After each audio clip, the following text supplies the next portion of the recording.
Meus amados irmãos, paz do Senhor, que Deus abençoe a sua vida. Estamos em mais uma aula da Escola Bíblica Dominical, estudando os mandamentos da Torá. Torá são os 5 primeiros livros do Antigo Testamento: Gênesis, Êxodo, Levítico, Número e Deuteronômio. Né? Esses 5 livros contêm não só a história do surgimento do povo de Israel, né, a escolha desse povo como povo de Deus, e os mandamentos que regeriam esse povo de Deus, estando eles dentro da terra que Deus os deu ou não. Né? São 613 mandamentos, já comentamos isso com vocês. Os mandamentos foram dados por Deus e não por Moisés. Moisés é apenas um intermediário, né, para a entrega desses mandamentos. Comentei com vocês já em outras aulas que esses mandamentos são divididos em mandamentos positivos, que são ordens, né, e os negativos, que são proibições. Formam aí um total de 613 mandamentos. Sugeri a vocês que fizessem uma anotação no caderno, né? Fizessem um caderno cuja primeira metade fosse de mandamentos e a segunda metade, não vou dizer metade, que não chega a ocupar um caderno inteiro, né? Mas você separasse aí 248 linhas para você colocar, ou um pouco mais, né? Para colocar as 248 ordens e 365 linhas para as proibições, de forma que você conseguisse numerar como essa coluna da esquerda, conseguisse colocar a descrição do mandamento, como diz aí na coluna do meio, e colocasse a referência, né, o versículo que trata desse mandamento, conforme está aí na coluna da direita. Um espaço aí entre essas linhas talvez fosse útil para você colocar os seus comentários, quando você estiver assistindo a aula, seja ela aqui pelo canal do YouTube, ou seja ela presencialmente lá no tempo. Penso que vai ser de excelente valia para você. Quer crescer um pouco mais ainda? Tente, né, com a sua memória e com a sua leitura bíblica, ler e encontrar no Novo Testamento referências a esses mandamentos, mesmo que sejam referências bem sutis, porque nós temos, certo?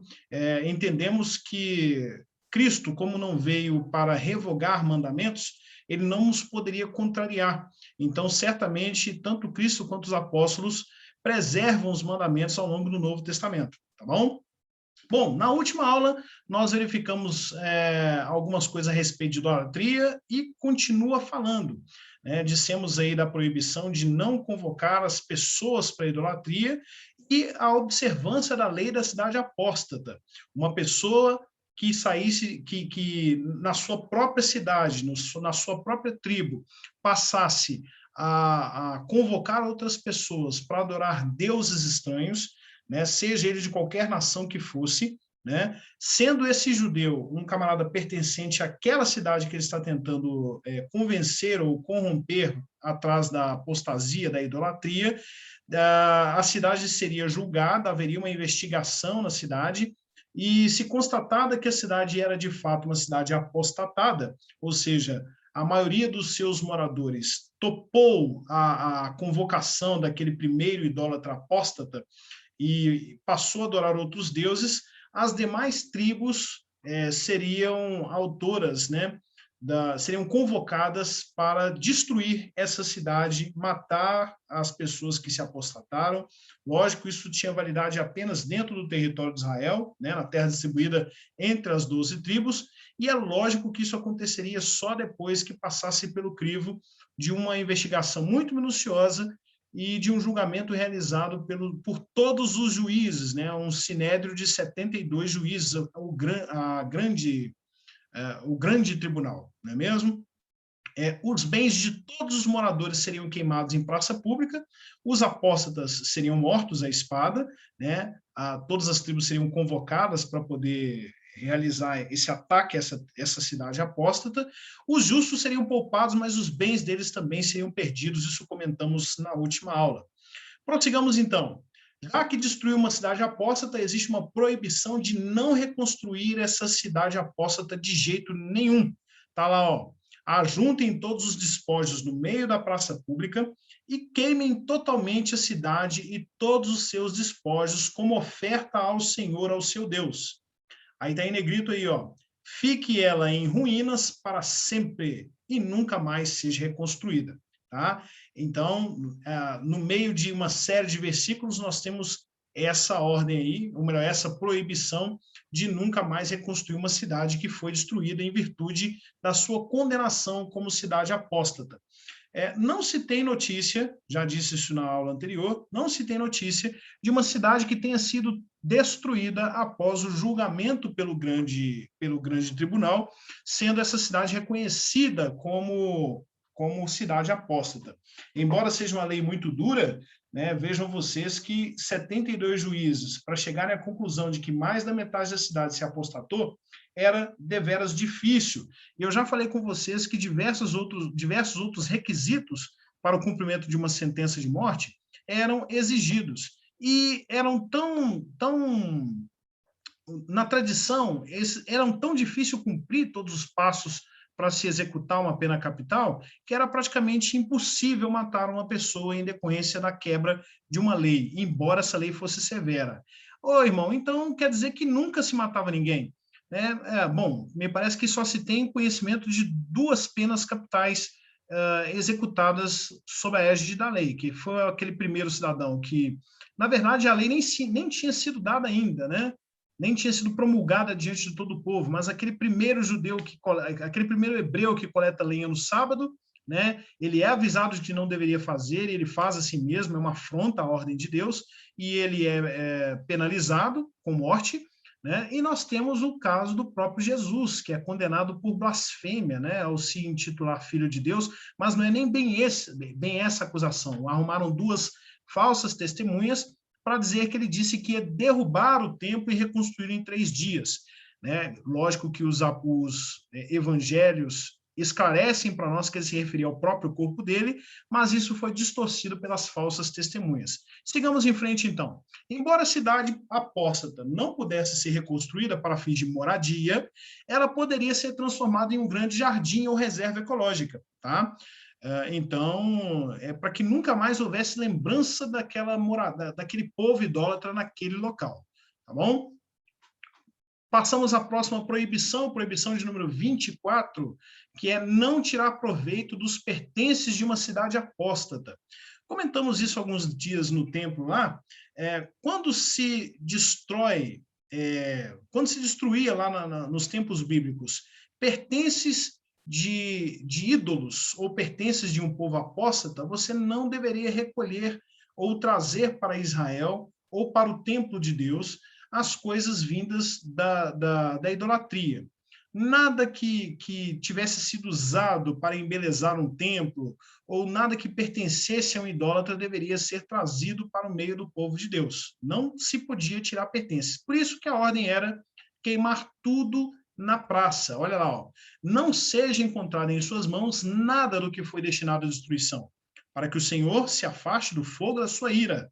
Terá misericórdia e compaixão de vocês e os fará multiplicar conforme prometeu sob juramento aos seus antepassados. Então, se o povo de Israel quisesse ter uma vida longa, né, e quisesse ver o cumprimento dos mandamentos de Deus, das promessas de Deus, no meio do povo deles, eles deveriam obedecer os mandamentos de Deus e não provocar Deus a ponto dele ficar irado em fogo, digamos dessa forma, né? Então, a forma de aplacar a ira de Deus era destruir completamente qualquer resquício de idolatria que sobrasse na cidade.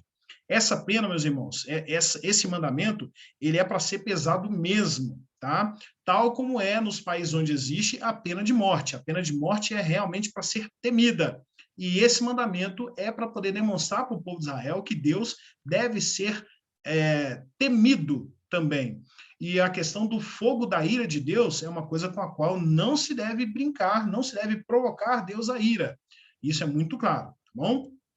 Vamos à proibição de número 24, que é não tentar persuadir um israelita a adorar ídolos, tá bom?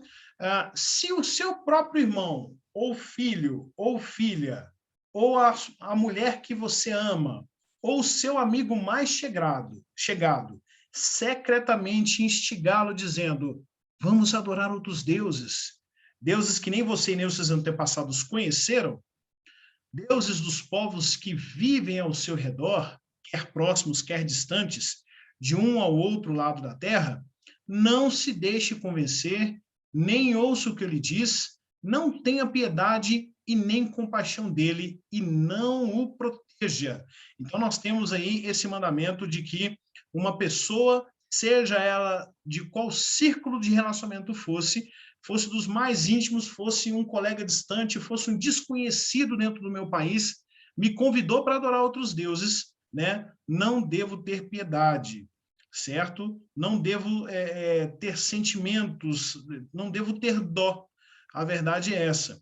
Bom, nós, cristãos, não executamos essas penas de morte, né? Nem os próprios judeus executam essas penas, porque não existe o grande tribunal para fazer o julgamento, e o tribunal não existe porque não tem o templo de Jerusalém reconstruído. Uma coisa depende da outra.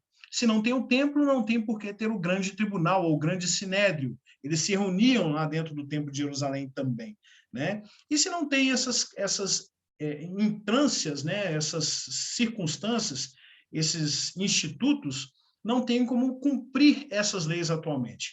Nós cristãos também não aplicamos essas leis, porque, primeiro, elas eram para ser exercidas dentro do território de Israel.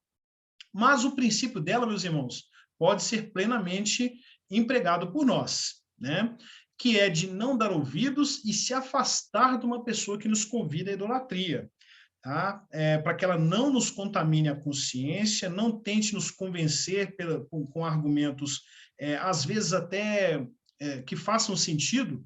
Muitos argumentos idólatras podem fazer sentido de alguma forma e serem atrativos para que uma pessoa curiosa passe a demonstrar interesses, buscar conhecimento de outros deuses e, por fim, adorá-los. Então, nós temos que nos afastar dessas pessoas, não procurar qualquer tipo de intimidade com elas. Na verdade, como cristãos, orarmos por ela, para que Deus possa trazer o arrependimento ao seu coração, para que ela reconheça o único e verdadeiro Deus. Tá bom? Bom, não ter a próxima proibição, de número 17, não ter misericórdia da pessoa que deseja seduzi-lo para a idolatria. Isso também é aplicado lá dentro do território de Israel, pessoal, é o seguinte: às vezes, na hora do cumprimento da sentença contra o idólatra, alguém pode se condoer de dó, né, ao ver que uma pessoa está prestes a ser morta. Mas lembrem-se, para cumprir uma sentença capital, né, uma pena de morte, nós dissemos que existia várias exigências. Já falei isso aqui nessa aula hoje. Uma delas é de avisar a pessoa minutos antes, segundos antes, na hora que ela está para cometer um pecado mortal, ela precisa ser claramente avisada e é preciso que ela dê mostras de que entendeu a advertência. E mesmo assim, ela insistir dizendo que eu entendo qual que é o que você está falando, mas quero fazer assim mesmo. Então, uma pessoa que ultrapassa todos esses limites, ela está obstinada a pecar. E por esse motivo, por tantas exigências misericordiosas antes da execução da pena de morte, não se deveria ter misericórdia de uma pessoa que, mesmo avisada, insiste em seduzir o povo de Deus para a idolatria. No momento do cumprimento da sentença, não se deveria ter misericórdia e nem se deveria esconder a verdade do que sabe, porque antes da execução, é lógico, teria uma investigação, teria uma audiência sendo realizada por juízes que avaliariam como aplicar a sentença. Olha aí, ó. Você terá que matá-lo, seja a sua mão a primeira a levantar-se para matá-lo, e depois as mãos de todo o povo. Então, se uma pessoa convidasse um judeu para poder adorar um outro Deus que não fosse o verdadeiro Deus, mesmo depois de alertada sobre as consequências disso, o judeu que foi convidado ou tentado seduzir, né, para adorar outros deuses, deveria ser o primeiro a participar da sentença, do cumprimento da sentença de morte do idólatra, tá bom? Proibição de número 18, não diminuir a nossa aversão pelo enganador.